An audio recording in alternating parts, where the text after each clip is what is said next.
の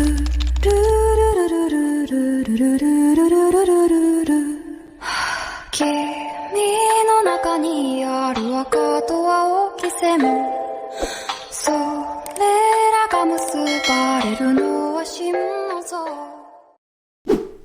give away വിന്നർക്ക് ഒരു variety ആയിട്ടുള്ള journaling kit കൊടുക്കാമെന്ന് വെച്ചിട്ടാണ് നമ്മൾ ഇങ്ങനെ ഒരു ജേർണലിംഗ് കിറ്റ് ഇൻട്രൊഡ്യൂസ് ചെയ്യുന്നത്. ഭയങ്കര വെറൈറ്റിയാണ്, ഞാൻ ഇതുവരെ കണ്ടിട്ടില്ല ഇങ്ങനെ ഒരു സംഭവം. നിങ്ങൾ കണ്ടിട്ടുണ്ടോ എന്ന് എനിക്ക് അറിഞ്ഞുകൂടാ, പക്ഷേ എന്തായാലും നല്ല ഭംഗിയാണ് കേട്ടോ ഇത് കാണാൻ വേണ്ടിയിട്ട്.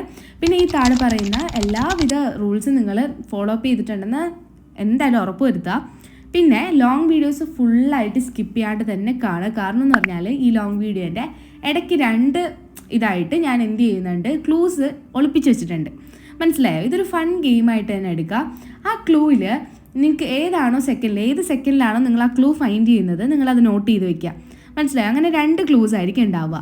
നിങ്ങൾ ആ രണ്ട് ക്ലൂസ് ഇപ്പം ഫൈൻഡ് ചെയ്തെന്ന് വിചാരിച്ചോ, ആ ഇൻ ബിറ്റ്വീൻ എവിടെയെങ്കിലും ആയിരിക്കും ഞാൻ ആ ക്ലൂസ് വെച്ചേക്കുക. ഇപ്പോൾ രണ്ടോ അതിൽ കൂടുതലുണ്ടാവും, നിങ്ങൾ എൻ്റെ വരെ കണ്ടാലേ മനസ്സിലാവുള്ളൂ.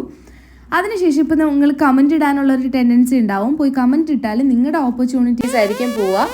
അതായത് ഇപ്പം ബാക്കിയുള്ളവർ ചിലപ്പം ആദ്യം നോക്കുന്ന കമൻറ്റ് സെക്ഷൻ ആയിരിക്കും ഏതാണെന്ന് അറിയാൻ വേണ്ടിയിട്ട്. അപ്പോൾ നിങ്ങൾ ഫൈൻഡ് ഔട്ട് ചെയ്തെങ്കിലും നിങ്ങൾ തന്നെ വെച്ചിട്ട് എനിക്ക് പേഴ്സണലി എന്ത് ചെയ്യുക, ഇൻസ്റ്റഗ്രാമിലോ അല്ലെങ്കിൽ മെയിൽ ത്രൂവോ സെൻഡ് ചെയ്യുക. അപ്പോൾ നിങ്ങൾക്ക് ഗിവ് അവേയുടെ റൂൾസൊക്കെ മനസ്സിലായല്ലോ. അപ്പോൾ ഇന്ന് നമ്മൾ ചെയ്യാൻ പോകുന്നതെന്ന് പറഞ്ഞാൽ ഒരു വെൽക്കം ബോർഡാണ്. അതിനായിട്ട് ആദ്യം നിങ്ങൾക്ക് വേണ്ടതെന്ന് പറഞ്ഞാൽ ഒരു കാർഡ്ബോർഡ് പീസാണ്. അത് നിങ്ങൾക്ക് ഇഷ്ടമുള്ള ഷേപ്പിൽ, അട്രാക്റ്റീവായ ഷേപ്പിൽ നിങ്ങൾക്ക് എന്ത് ചെയ്തെടുക്കാം, കട്ട് ചെയ്തെടുക്കാം. അതിനുശേഷം ഞാനിവിടെ വൈറ്റ് എക്രലിക് പെയിൻറ്റ് കോട്ട് ചെയ്ത് കൊടുക്കുന്നുണ്ട്. ഞാൻ 2 കോട്ടാണ് കൊടുക്കുന്നത്. കാരണം എന്താണെന്ന് വെച്ചാൽ നമുക്ക് കുറച്ചുകൂടെ ഒന്ന് ആ കവറേജ് കിട്ടും. നിങ്ങൾക്ക് ഒറ്റ കോട്ട് ചെയ്യുമ്പോൾ തന്നെ ആവശ്യത്തിന് കവറേജ് കിട്ടുന്നുണ്ടെങ്കിൽ കുഴപ്പമില്ല. ഇപ്പോൾ ഈ ഷെൽസ് എന്ന് പറഞ്ഞാൽ അതിൻ്റെ പിന്നിലൊരു കഥയുണ്ട്. എൻ്റെ രേഷ്മ ചേച്ചിയും ശരണി ചേച്ചി, രേഷ്മ ചേച്ചിയുടെ ഫ്രണ്ടാണ്, അതായത് എൻ്റെ സിസ്റ്ററുടെ ഫ്രണ്ടാണ്. പിന്നെ എൻ്റെ അനിയനൊക്കെ ചേർന്ന് നമ്മൾ ഒരു ബീച്ചിൽ പോയിട്ടുണ്ടായിരുന്നു. ആ സമയത്ത് അവരവിടുത്തെ ഷെല്ലുകളൊക്കെ ഓരോന്ന് വെറൈറ്റി ഷെൽസൊക്കെ, എല്ലാ വെറൈറ്റി ഷെൽസ് അല്ലെങ്കിൽ നല്ല ഭംഗിയുള്ള ഷെൽസൊക്കെ നോക്കി കഴുകി വൃത്തിയാക്കി എടുത്തുകൊണ്ട് തന്നതാണ് എനിക്ക്. അവിടെ പൊട്ടിയതൊക്കെ ഉണ്ടാവുമല്ലോ ഷെൽസ്, അതൊക്കെ മാറ്റിയിട്ട് നല്ലത് മാത്രം കൊണ്ട് തന്നതാണ്. ഞാൻ നിങ്ങൾക്കൊരു ഷെല്ല് കാണിച്ചു തരാം. അതിലെന്ന് പറഞ്ഞാൽ ഒരു മണ്ഡല ആർട്ട് ചെയ്ത കുട്ട് അങ്ങനെ ആ ഷെല്ലിൽ ഇങ്ങനെ പ്രിൻ്റ് ചെയ്ത പോലെ ഉണ്ട്. ഞാൻ ഓൾറെഡി വീഡിയോയിൽ കാണിക്കുന്നുണ്ട്. അപ്പോൾ നിങ്ങൾക്ക് കാണുമ്പോൾ തന്നെ മനസ്സിലാവും. കണ്ട ആ ഒരു മണ്ഡല ആർട്ട് ചെയ്ത പോലെ ഒരു ഡിസൈനൊക്കെ അത് ചേച്ചി അപ്പോൾ എടുത്ത് തന്നപ്പോൾ തന്നെ പറയുന്നുണ്ടായിരുന്നു നല്ല രസമുണ്ട് കാണാമെന്ന്. അപ്പോൾ ഞാൻ അത് തന്നെ സ്റ്റിക്ക് ചെയ്ത് കൊടുക്കുന്നുണ്ട്. കാരണം ഒരു വെൽക്കം ബോർഡല്ലേ, നല്ല അട്രാക്റ്റീവ് ആയിട്ടിരുന്നോട്ടെ എന്ന് വെച്ചിട്ട് അതൊക്കെ ആഡ് ഓൺ ചെയ്യുന്നുണ്ട്. അധികം ഓവറായിട്ടൊന്നും ഷെൽസ് എടുത്തിട്ടില്ല. ഇനി എൻ്റെ കയ്യിൽ കുറേ ഉണ്ട്. നമുക്ക് ക്രിയേറ്റീവായിട്ട് വേറെ എന്തെങ്കിലുമൊക്കെ ആർട്ടിന് വേണ്ടിയിട്ട് യൂസ് ആക്കാം. ഇതെന്ന് പറഞ്ഞാൽ നമ്മുടെ വാട്ടർ ബോട്ടിലില്ലേ, അതിൻ്റെ അടപ്പ്. വാട്ടർ ബോട്ടിൽ മീൻസ് നമ്മുടെ മിനറൽ വാട്ടറിൻ്റെയൊക്കെ അടപ്പുണ്ടല്ലോ, അതിങ്ങനെ കട്ട് ചെയ്ത് തിന്നാക്കി എടുത്തതിന് ശേഷം ഒരു വൈറ്റ് റോപ്പും പിന്നെ നമ്മുടെ ബാക്കി 3 സൈഡിലും ഞാൻ അക്രലിക് വൈറ്റ് പെയിൻ്റാണ് കൊടുക്കുന്നത്. എന്നിട്ട് ഈ വൈറ്റ് റോപ്പിൻ്റെ ബാക്കി നമുക്ക് എക്സ്റ്റെൻഡ് ചെയ്ത് കൊടുത്തിട്ടുണ്ടല്ലോ, അതിങ്ങനെ ജസ്റ്റ് ഇങ്ങനെ ചുറ്റിച്ച് കൊടുത്തിട്ട് ഞാൻ ഈ വീഡിയോയിൽ കാണിക്കുന്ന പോലെ തന്നെ നിങ്ങൾ ചെയ്യാൻ വേണ്ടി നോക്കാം. അങ്ങനെ ഒന്ന് ജസ്റ്റ് ചെയ്ത് കൊടുത്തിട്ടുണ്ട്. പിന്നെ വെൽക്കം എന്ന് എഴുതി കൊടുക്കുന്നുണ്ട്. അത് ജസ്റ്റ് റൈറ്റ് ചെയ്യുമല്ല, ഞാൻ നമ്മുടെ ബ്ലാക്ക് നമ്മുടെ ചാർട്ട് പേപ്പറില്ലേ അതിനകത്ത് ജസ്റ്റ് വെൽക്കം എന്ന് എഴുതിയിട്ട് അത് ജസ്റ്റ് കട്ട് ചെയ്തെടുത്തതാണ്. നിങ്ങൾക്കിപ്പോൾ റൈറ്റ് ചെയ്യണം എന്നുണ്ടെങ്കിൽ അങ്ങനെ ചെയ്യാം, കാലിഗ്രഫി ചെയ്യുന്നവരുണ്ടാവും അങ്ങനെ ചെയ്യാം. എനിക്കിപ്പോൾ ഇത് കുറച്ച് കൂടെ എന്താ പറയുക നന്നായിരിക്കും എന്ന് തോന്നിയിട്ടാണ് ഞാനിങ്ങനെ ചെയ്തത്. നിങ്ങളുടെ ഇഷ്ടമുള്ള രീതിയിലാട്ടോ, കളറായിക്കോട്ടെ, നിങ്ങൾ യൂസ് ചെയ്യുന്ന മെറ്റീരിയൽസ് ആയിക്കോട്ടെ, തീം ആയിക്കോട്ടെ, എല്ലാം നിങ്ങളുടെ ഇഷ്ടമാണ്. ഞാൻ ജസ്റ്റ് ഒരു ഐഡിയ തരുന്നു എന്നുള്ള കാര്യം മാത്രമേ ഉള്ളൂ. ഞാൻ ഈ ഒരു തീം എടുത്തെന്ന് വെച്ചിട്ട് നിങ്ങളും ഇതേ സെയിം തീം എടുക്കണം എന്നൊന്നുമില്ല. ഇഷ്ടപ്പെടുകയാണെന്നുണ്ടെങ്കിൽ നിങ്ങളൊന്ന് ട്രൈ ചെയ്ത് നോക്കുക, അത്രേ ഉള്ളൂ. ഓക്കെ, അപ്പോൾ ഈ വക കാര്യങ്ങളൊന്നും ഇല്ലയെന്ന് വെച്ച് വിഷമിക്കേണ്ട. ഇപ്പോൾ നിങ്ങളുടെ സറൗണ്ടിങ്സിലൊക്കെ ബീച്ച് ഇല്ല എന്നുണ്ടെങ്കിൽ നിങ്ങൾ എന്ത് ചെയ്യുക, വേറെ അവൈലബിൾ ആയിട്ട് കുറേ സാധനങ്ങളുണ്ടടാ, അതൊക്കെ വെച്ചിട്ട് നിങ്ങൾ ചെയ്യുക. ഞാൻ നോക്കട്ടെ, ഇനി പറ്റുന്നുണ്ടെങ്കിൽ നമുക്ക് അവൈലബിൾ ആയിട്ട് വേറെ സംഭവങ്ങളൊക്കെ വെച്ചിട്ട് നമുക്ക് ഒരു വെൽക്കം ബോർഡ് ചെയ്യാം.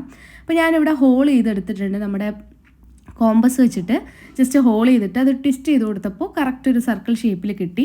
അതിനകത്തൂടെ നമ്മൾ എന്ത് ചെയ്യുകയാണ്, ആ ഒരു റോപ്പില്ലേ വൈറ്റ് റോപ്പ് എടുത്തിട്ട് ഇങ്ങനെ ഡബിൾ ലെയർ ആക്കിയാണ് ഇട്ട് കൊടുക്കുന്നത്. അപ്പോൾ കുറച്ചുകൂടെ ഒന്ന് ഉറപ്പായിട്ടിരുന്നോളും അതിന് വേണ്ടിയിട്ട്. അത് നമ്മൾ ബാക്കിലൂടെ വലിച്ചെടുത്ത സംഭവം ബാക്കിലൊന്ന് സ്റ്റിക്ക് ചെയ്ത് കൊടുക്കുകയാണ്. അതങ്ങനെ മാറിപ്പോവാണ്ട് അങ്ങനെ സ്റ്റിക്കായിട്ട് ഇരിക്കാൻ വേണ്ടിയിട്ട് നമ്മൾ ബാക്കിലൊന്ന് സ്റ്റിക്ക് ചെയ്ത് കൊടുക്കുന്നുണ്ട്. 2 സൈഡിലും അതുപോലെ കൊടുക്കുന്നുണ്ട്. എന്നിട്ട് ഞാൻ അപ്പുറത്തെ സൈഡിൽ നിങ്ങൾക്ക് കാണാമല്ലോ ആ ഒരു എന്താ പറയുക ത്രെഡ് ഇങ്ങനെ പിരിഞ്ഞിട്ട് നമ്മൾ കയറ് പിരിച്ചെടുക്കില്ലേ, അതേപോലെ ആ ത്രെഡ് പിരിഞ്ഞ് കിടന്നപ്പോൾ നല്ല ഭംഗിയുണ്ട് കാണാൻ. ഞാൻ നോക്കിയപ്പോൾ അതൊരു ഡിസൈൻ ആക്കാമെന്ന് വിചാരിച്ചിട്ട് ഓൾറെഡി പിരിഞ്ഞിട്ടുള്ള ആ കയറിനെ ജസ്റ്റ് ഒന്നുകൂടെ ഒന്ന് ഇതാക്കിയതിന് ശേഷം നമ്മൾ കോമ്പില്ലേ, അതായത് പല്ലകലം കുറഞ്ഞ കോമ്പ് എടുക്കാൻ വേണ്ടിയിട്ട് നോക്കുക. എന്നാൽ മാത്രമേ നമ്മൾ ഉദ്ദേശിക്കുന്ന ആ ഒരു ഫൈനൽ ഔട്ട്പുട്ട് കിട്ടുള്ളൂ. അപ്പോൾ ആ ഒരു സൈഡിൽ ഓൾറെഡി അങ്ങനെ കിടന്ന് കണ്ടപ്പോഴാണ് എനിക്ക് ഈ ഒരു ഐഡിയ വന്നത്. കണ്ടപ്പോൾ കുറച്ചുകൂടി ഭംഗിയായിട്ട് തോന്നി. അപ്പോൾ ഞാൻ ഇപ്പുറത്തെ സൈഡിലും കട്ട് ചെയ്തിട്ട് ആ കയറിന് എല്ലാം ഒന്ന് പിരിച്ചു കൊടുക്കുന്നുണ്ട്. അല്ലാന്നുണ്ടെങ്കിൽ എന്താ പ്രശ്നമെന്നറിയോ, കെട്ട് വീഴും. അതുകൊണ്ട് എല്ലാം ഒന്ന് സെപ്പറേറ്റ്ലി എടുത്ത് പിരിച്ചു കൊടുക്കുക. വീണ്ടും കുറച്ചൊന്ന് വീണ്ടും ഒന്നായിരിക്കുന്നതുകൊണ്ട് ഞാൻ ഫുള്ളായിട്ട് വീണ്ടും ഒന്ന് പിരിച്ചു കൊടുത്തിട്ട് വീണ്ടും കോംബ് ചെയ്ത് കൊടുക്കുന്നുണ്ട്. കാരണം എത്രത്തോളം നമ്മൾ കോംബ് ചെയ്ത് കൊടുക്കുന്നോ അത്രത്തോളം ഭംഗിയാണ് കാണാൻ വേണ്ടി. നിങ്ങൾക്ക് തന്നെ ഈ വീഡിയോയിൽ കാണുമ്പോൾ മനസ്സിലാവും, ഒരു ഫ്ലഫി ആയിട്ട്. പുറത്തുനിന്നൊക്കെ നമ്മൾ ഈ ഡെക്കോറൊക്കെ മേടിക്കുമ്പോൾ ഞാൻ ഇങ്ങനത്തെ ഒരു പാറ്റേൺ കണ്ടിട്ടുണ്ട്. അതും കൂടെ കൊണ്ടാണ് നമ്മൾ ഇതിൽ ഇങ്ങനെ ഒരു പാറ്റേൺ കൊടുക്കാൻ വേണ്ടിയിട്ട് കാരണം. പിന്നെ നോക്കിയപ്പോൾ എന്തോ ഒരു ബ്ലാങ്ക് തോന്നിയപ്പോൾ നമ്മൾ ഓൾറെഡി ജേർണലിങ് ചെയ്യുന്നതാണല്ലോ. അപ്പോൾ നമ്മുടെ അതിൽ കുറച്ച് കട്ടൗട്ട്സ്, ഗേൾസിൻ്റെയൊക്കെ കട്ടൗട്ട്സ് ഒക്കെ ഉണ്ട്.